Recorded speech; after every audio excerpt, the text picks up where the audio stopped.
If we are really going to get ourselves out of this pickle that the world is currently in, we need to measure success differently, and that starts with governance. It really gets at the more difficult stuff that really matters, Yeah. And it's really where I think we can move the needle most in terms of the B Corp movement. And it means, how do we make sure that what we say is what we do? In short, it starts and finishes with the senior decision makers. Now, in lots of businesses, that's a board. So what does the board look like? Some incredible B Corps actually have an empty chair, which they call nature. And they're about to make a decision and say, what would nature say? Some really forward-thinking boardrooms have an empty chair, which is the future.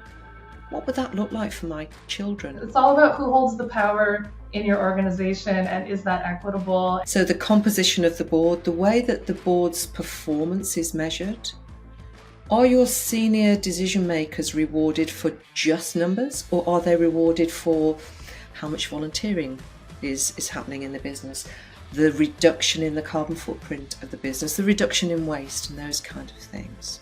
Are you aware of the legal requirement that you'll have to actually put in your governing documents that you are going to consider people on the planet in your decision making?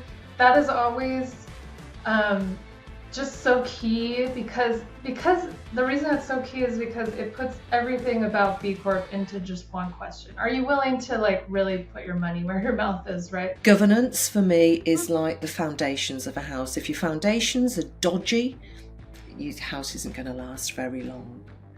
Get governance right and everything else builds. And actually in the journey to B Corp certification, the governance is the first thing you do, because everything else builds on that. Workers section is all about people, the people that you employ. Well, actually, have you got the right approach to equity, diversity and inclusion, which is governance? And how is that going to play out in terms of recruiting people and retaining people and developing people?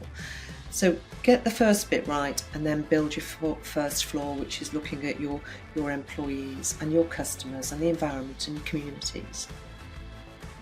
I'm quite passionate about governance, and I could talk for a very long time about it.